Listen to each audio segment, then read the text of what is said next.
Hello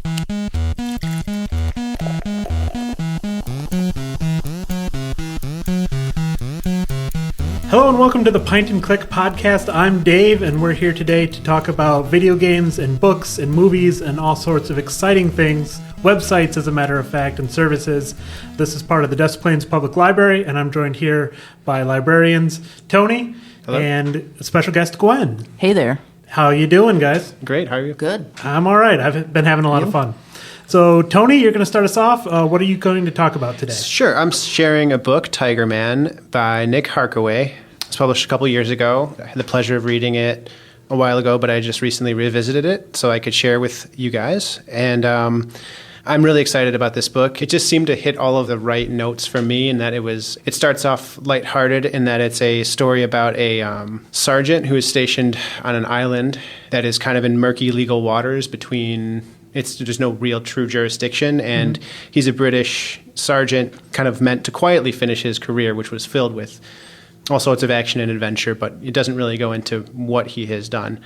But it also opens with the unlikely pairing of this Sergeant Lester Ferris with this orphan boy who just happens to be a comic book nerd, happens to be an internet nerd, and is just really otherwise hyper. And I don't know, and they meet and they engage on this level where the kid is idolizing this sergeant for what he is and what he can be. And very quickly, we realize that this island is filled with all sorts of...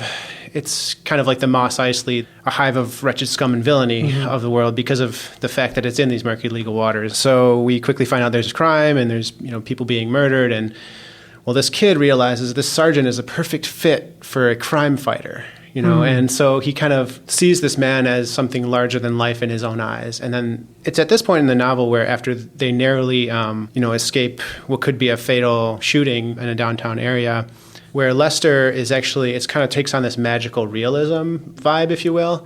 Lester is actually visited at night by this tiger and just ends up petting this tiger for a while. And it's like, well, that doesn't really make any sense in reality, but it has this profound effect on the character and then later on the boy. So he's slowly transformed into this larger-than-life character, and he goes by the title Tigerman, puts on this mask and this body armor.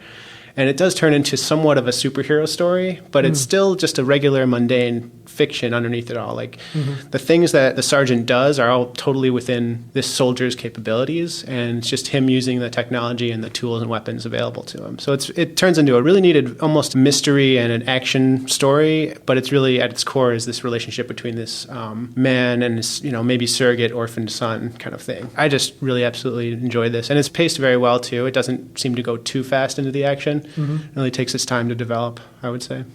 So is there a lot of action? You started off kind of talking about it's a mundane, simple story with this bit of fantasy, but is there a lot of action scenes in the book? Yes, there are a lot of action scenes, and they tend to move the story forward very definitively. If there's things blowing up, it's blowing up, and then there's pretty large consequences, and you feel those consequences throughout the rest of the pages if something happens, or if they instigate something. It seems to be a momentum that carries forward. And yeah, I guess by mundane, I mean just it's not there's nothing supernatural about it. Sure. Yeah. Kind of like I'm thinking of the beginning of Dark Knight when there's the regular Batman, the guys in hockey pads. Yes, Is it certainly. something like that? Yeah, a lot like that. Okay. Yeah. That sounds like fun. How did you find out about this book? Sure. I think it was on a library reads list, which is, I think, curated by the selections of librarians. I think that's what library reads is. It's different librarians write in and say, this is something I found interesting, maybe you'll like it. I think it also showed up on a Goodreads list, books chosen by librarians also. So I think it was actually kind of buried on like page 2 or 3, and I was looking for book group picks, and I saw this one, and I thought, man, this would be a good one for a book group. I don't know that for sure I'm going to do it, but maybe eventually we can do it as a book group. Audience-wise, would this also appeal to teens besides adults?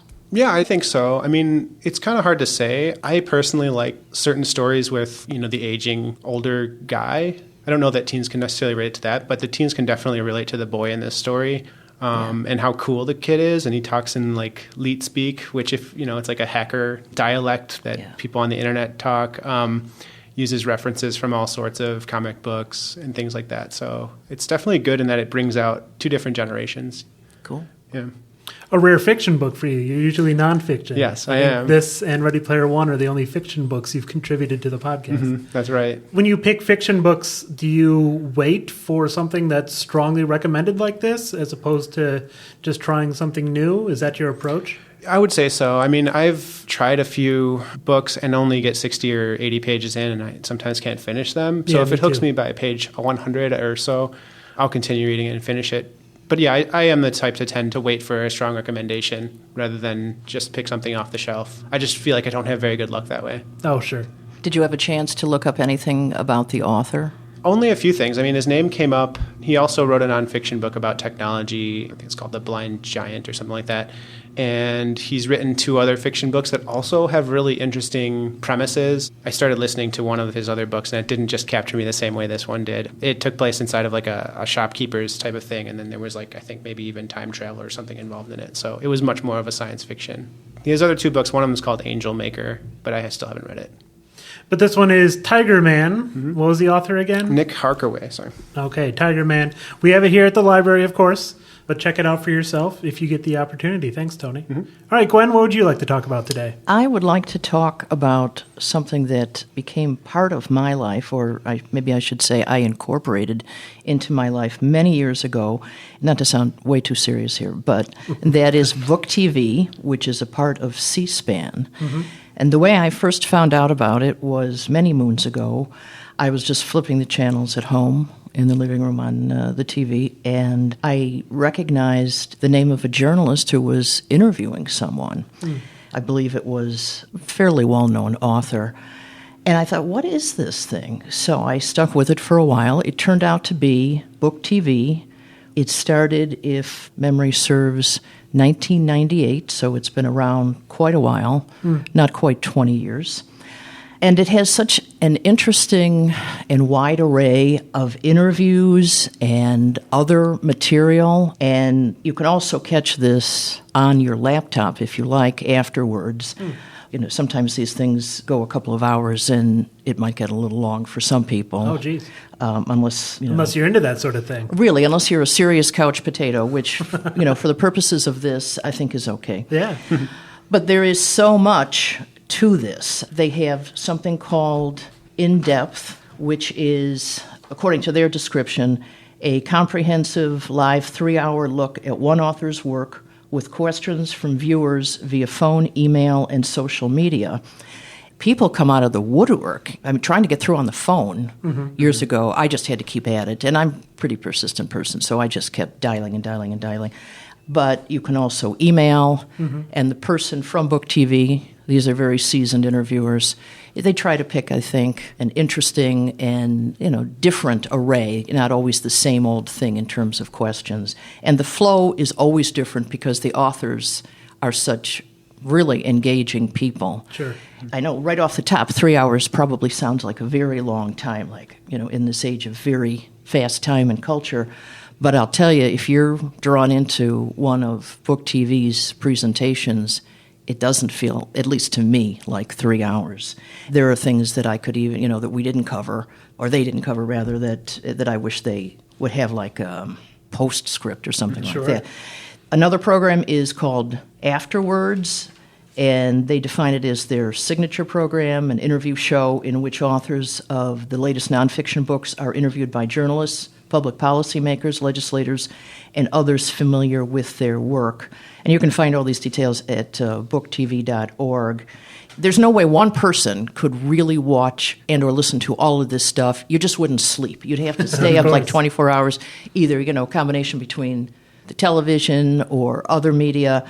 But I always leave one of these programs, even if I don't hear the entire thing, having learned at least one thing, usually many. And another thing that Book TV shows up at is book fairs. And that's how I came to go to my first book fair a few years ago, which was in Texas. So I went to Austin, and there's something to be said for being at a program or an event, whether it's book fair or sports or whatever, being there in person. just the live quality of it, you cannot replicate. You have access to the authors. I really enjoyed myself, and I felt like somebody had just taken 3 CDs and stuck them in my head and filled them with knowledge. Sure. And I wanted to process it all later after I got home. But it was a lot of fun. And it's every weekend, and if I didn't make this clear before, it's nonfiction. So for nonfiction junkies like me, I do read the occasional fiction book. It's usually when I do a book discussion here at the library. That way it forces me to read fiction. And I'm hoping to read more fiction, but I say that every year and, But the nonfiction is more me. But it's such an interesting array. I have no idea how many people listen to this, on a given weekend. It's got to be a lot, gauging from the fact that it's extremely difficult to get in. Sure. Right. It strikes me like inside the actor's studio, like a very studious interview, a very careful interview. Does it have that sort of tone? I would say it depends on both the person being interviewed as well as the interviewer. So whatever is going on between the interviewer and the interviewee kind of sets the tone. I have seen several veteran interviewers, and there are lighter moments. It's not always super serious. Sometimes they get into aspects of the author's life. Sometimes the people calling and or emailing and or texting will bring up things that the author would not even have thought of talking about that day. And I think it's a great exercise in learning on numerous levels. And if the author has just done a book, that's part of the conversation, but by no means the entire thing. Yeah, it seems like a great resource for readers, writers, anyone interested in the particular subject matter. Do you have a particular author interview or book interview that stands above or stands apart from some of the others you've seen? Do you have one particular strong recommendation? Not to put you on the spot. I don't know if you've prepared I knew you were going to ask me that.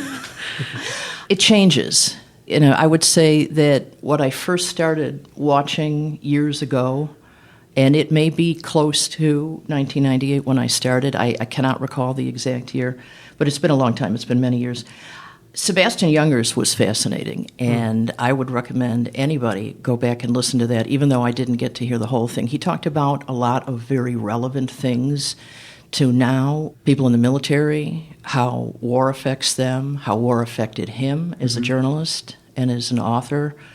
A lot of things that maybe people will talk about between themselves in conversation, but they've never heard somebody be quite this brutally frank, Sure. on the set. So I would say I'd really have to think about it, not to beg off from your question. But that's completely. a great example of one that would would have a profound effect on the writer and those reading it too. Yeah, and I would say for the most part the people that have been on are pretty candid. If you're looking for a photo op or strictly a public relations piece, this is not the program for you. Those interviewers ask direct questions. They don't mince with words. They're very professional about it, but it is not what somebody would consider a puff piece. It's a multi-layered, multifaceted type of thing. And so I would say, if you want to go to Junger's one, start with that. If you've never heard it before, just to see what it's like and see if it's your cup of tea, so to speak. I hear a lot of people who love documentaries on Netflix. And they're like, where can I get more? Is there a new one? Is there a new one? Is there a new one? Like my girlfriend loves to watch documentaries. And so this sounds like a great resource. I can say, hey, there's 18 years of interviews on a variety of topics by a variety of authors just sitting out there on booktv.org. It sounds like a wonderful way for her to spend gobs of time watching these interviews. Sure, it's fascinating. And like I say, to me, the time does not weigh heavily. It doesn't drag because it's something that interests me quite a bit. They're very involved, they being Book TV, in social media. So, you're dealing with Facebook and Twitter, and they have their own podcast. And there's just a lot to choose from as the technology has expanded. And I would say, she would have her pick, your girlfriend, of, okay, is there a particular author? Or do I just want to see what they have on their homepage and take it from there? So if you're a new person to this, you might want to start out just with the homepage, or you can do a search, and that in and of itself will take off and lead to a journey of its own. Sure. Well, that sounds wonderful, Gwen. Thank you so much. You're very welcome. We'll come back to Gwen and Tony in a little bit when we do our discussion of Theeb. But first, I need to talk about Pokémon GO. You've probably heard some horrendous things in the news about very odd circumstances. I believe there was a car accident involved with Pokemon Go. So let's start at the beginning. Let's talk about what it is. Pokemon Go is a video game that you play on your phone. Now, in the world of Pokemon, which is an established property, there were these little animals that you would find and you would catch, and then you could have them fight each other. And these were games that came out when Tony and I were children and have been coming very popular all this time.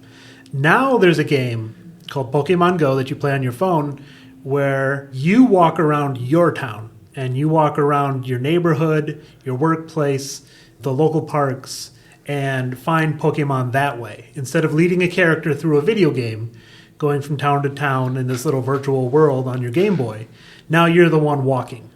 And you're the one looking, and you find them. When your phone buzzes, you look at your phone, and it says there's a Pikachu nearby, and you tap the thing, catch them in your Pokeball, just like they do on the TV show and in the video games, and you've got your very own Pokemon. So it's kind of had a wild social impact with people getting outside and fighting each other on the street. Are you playing Pokemon? Yeah, we're playing Pokemon, and you're seeing selfies posted. You're seeing funny pictures of people finding Pokemon in compromising situations. A lot of them, there's been pictures of Pokemon in the middle of the street and jokes about walking into the street. Don't walk into the street. You don't have to walk into the street to catch these Pokemon. But you are out. You are out walking the roads, walking the paths, going to parks. There are what they call Pokestops, which are minor landmarks in your town. Things like the Des Plaines Theater across the street is a Pokestop, and you can go there and you can find some extra supplies for your journey, virtual supplies, of course, for your journey. And then there are major landmarks are called gyms, and our own Des Plaines Public Library is a gym. If you are looking for a place to battle, you can come to the library and set up in the lobby and challenge. I guess it's, who is it from IT that's currently Patrick, the gym? I think, Patrick yeah. might be the gym leader right now. I'm coming for you, Patrick, with my Pikachu and my, I don't have a Snorlax. But anyway, so it's been a lot of fun. I have been out of the house, walking around. I never walk. I never go anywhere. I stay home. I watch TV. I play video games. But now I'm like, oh, I should walk there, and let's see how many Pokemon I catch along the way. Or, oh, we should walk around the block, and then I'll have my phone in my hand, and I'll see if I can hit any Pokestops as I go. So it's really kind of wild to be out in the world, just doing normal things, walking around the block, going to, the restaurant or wherever you need to go, and finding Pokemon along the way, having this fun little game to play along the way. Yeah, and I want to add, too, that there's actually a resource that you gather just by taking steps, right? I mean, it helps you. I haven't done this exact mechanic yet, but if you take steps while the app is open and on your person, it'll progress you through incubating one of the eggs and hatching another Pokemon. Yep. So I'm half a kilometer on my first egg. Even though I only put it in the incubator like a day or two ago, I've already walked half a kilometer without even trying, without even paying attention. Yeah. So it monitors that. There are Pokestops that you can go and you can charge up for 30 minutes so that extra Pokemon appear. So like people will set up at a place and they'll use one of these items and just other people will come and say, oh, you've used I forget what it's called. And they'll hang out and they'll just catch Pokemon together for 30 minutes.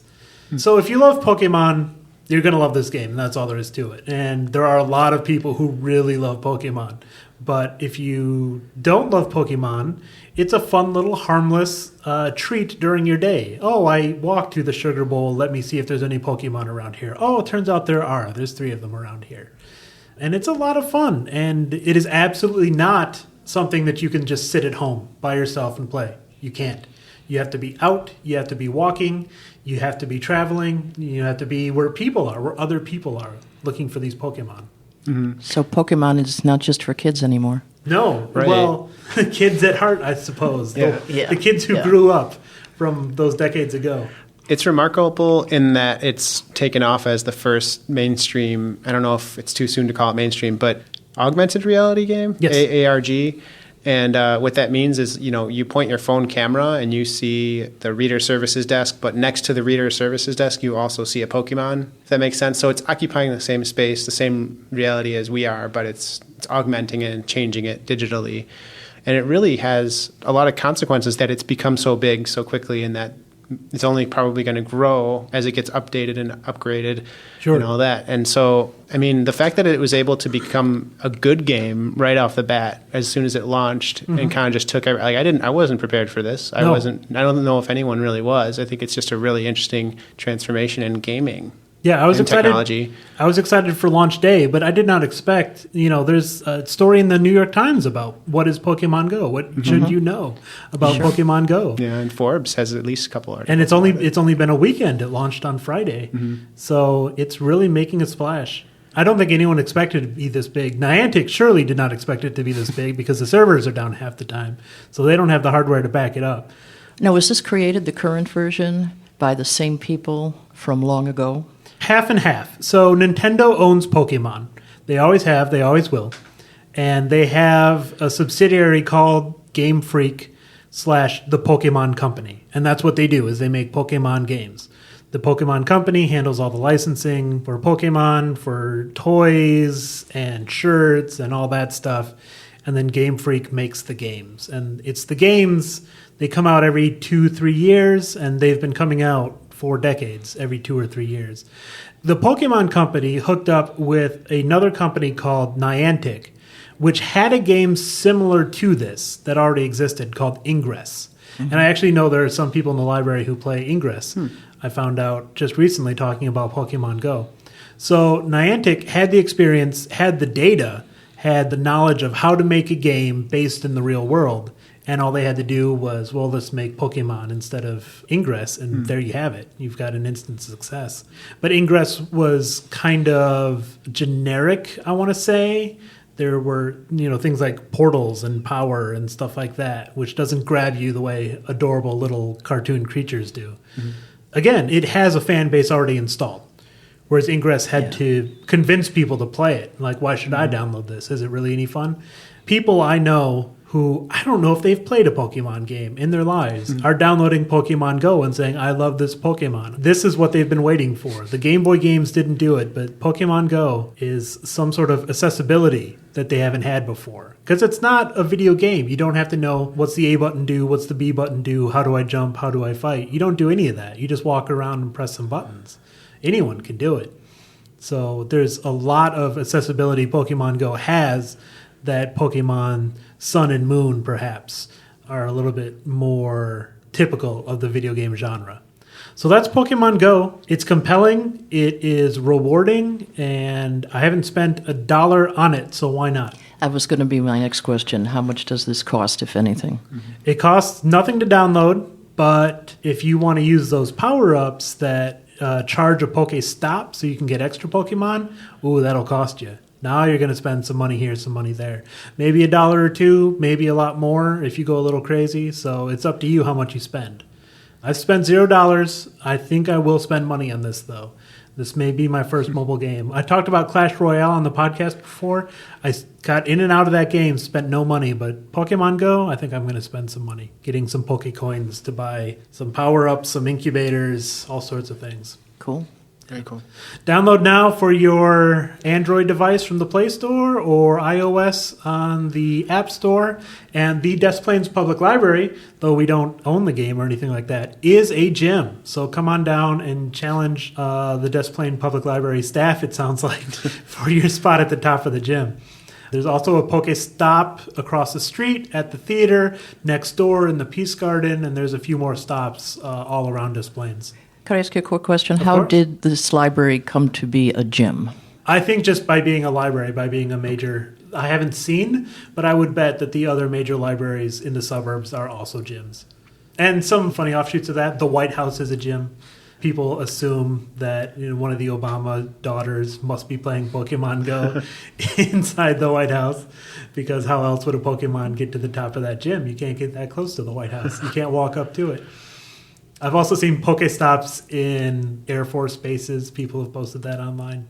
So don't climb any fences playing Pokemon Go. Stay out of the street, but otherwise it's a lot of fun.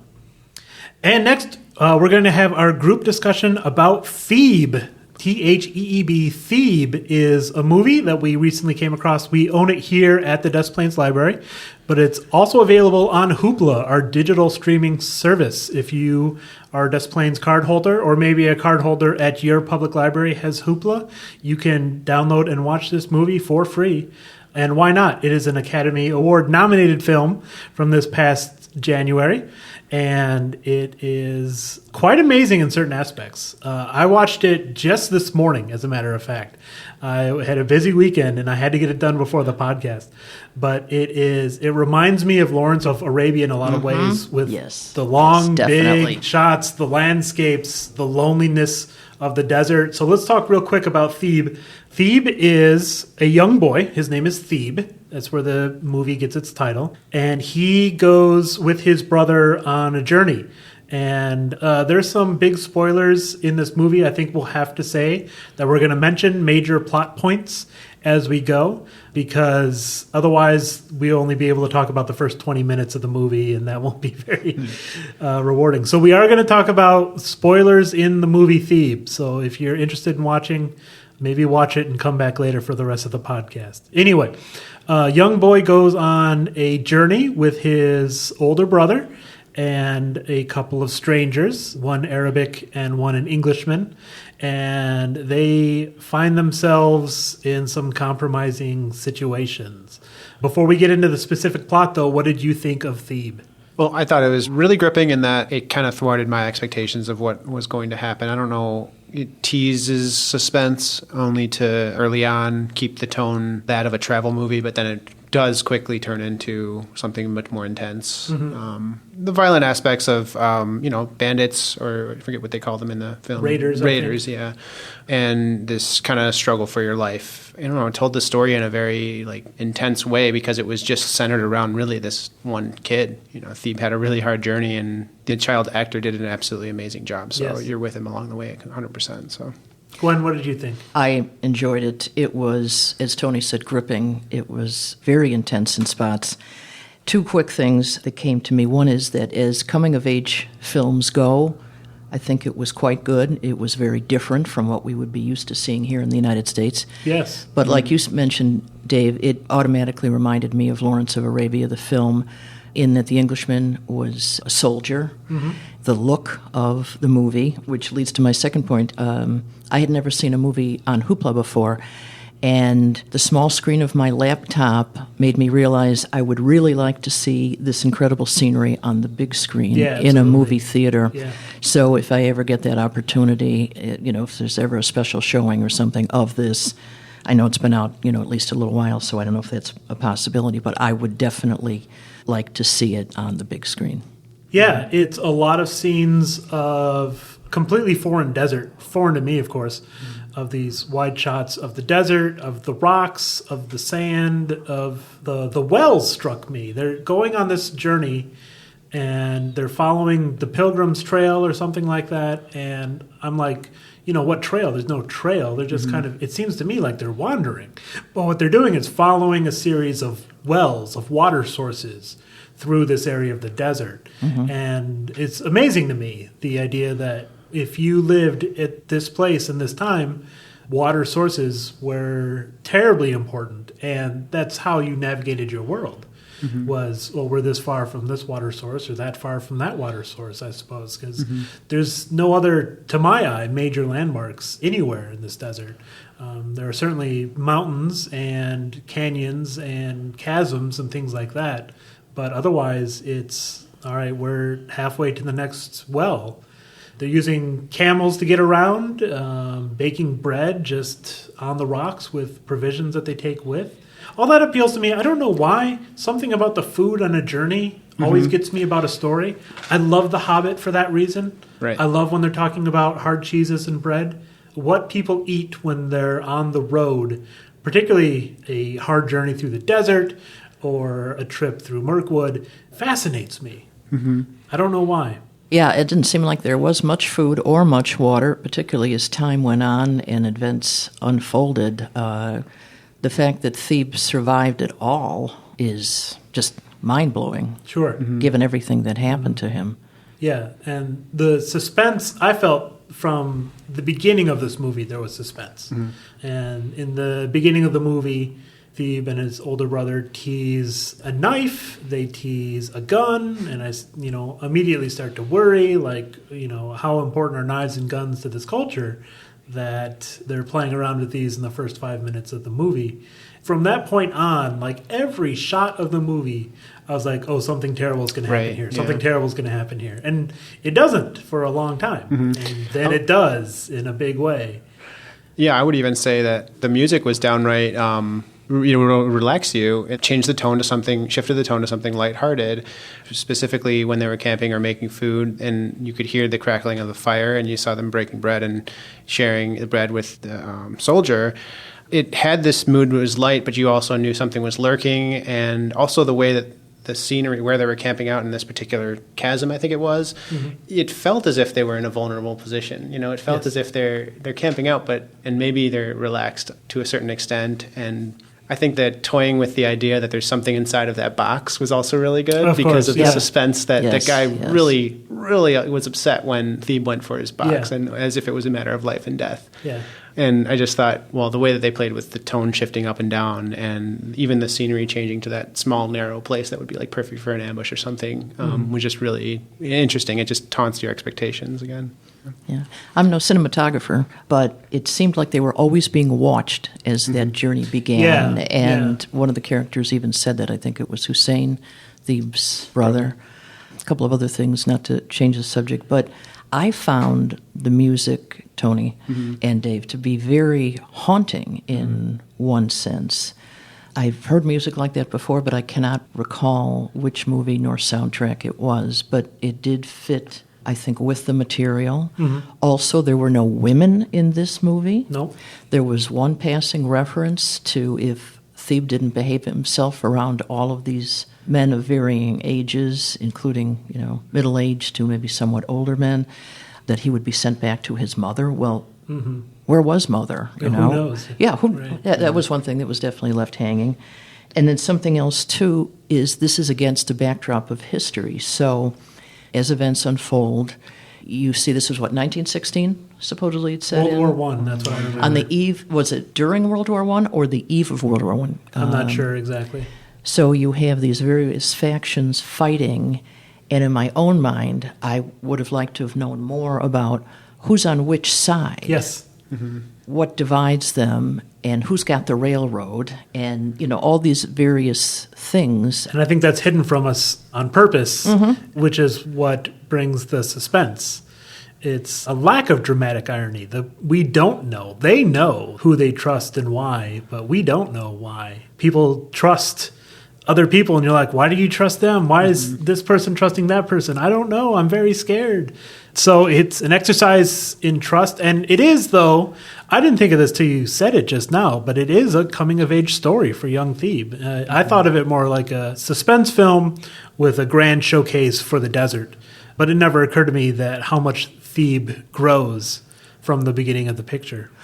Yeah, what you said is part of it. I mean, this is a multifaceted type of movie, and Theeb will never be the same, obviously, after what he's gone through. And in a way, there's kind of a sadness about that because he was such a curious and precocious boy. I don't know how old he's supposed to be. Do you think the character was maybe 10 or younger or something like that? Something like that. Yeah, and with those expressive eyes, he's always observing and always looking around. And after what he had to get past, there's no way he can ever go back and be a child again. No, he's absolutely transformed by the end of the movie. Right. If I could draw a strange parallel, the video game Brothers jumped out at me while watching this movie. I don't know if you've played the video game Brothers, but it's very much the same, where a younger brother learns from his older brother how to navigate the world. Fans of that game, if you're looking for a similar theme, but in a movie medium, then Theeb is the movie for you. Yeah, very much a brotherhood movie, too, because I guess their father had just died, and he was, if I'm pronouncing the word right, he was a well-known and well-respected sheikh in the region.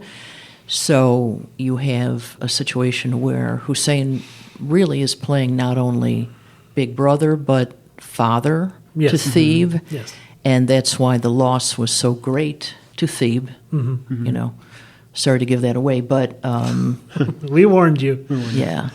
Well, I even thought the musical theme was even, this is another strange parallel, but I thought the musical theme was strangely a lot like, towards the end when it did get more grim and more haunting, it sounded even a little bit like the Stark theme from Game of Thrones. I don't know if you caught that at all, but just this long, I don't know if it was violin or cello or something, but this kind of sadness built into the tone and standing for something, standing for brotherhood. And as each challenge kind of presents itself to the main character, it seemed like that theme kind of progressed and got a little bit more, I don't know, to me, it's just very visible. I just really like the soundtrack from the beginning. So Yeah, the beginning was when I remember the really haunting stuff. And then for some reason, the music kind of went out of my head and I was concentrating more on the visual. So I would probably have to go back. It wasn't always there. Yeah, the music wasn't always there, but when it did show up, I thought it was very... And then there were a few songs that were sung kind of almost in jest. Yes. You know, Sure. kind of interesting.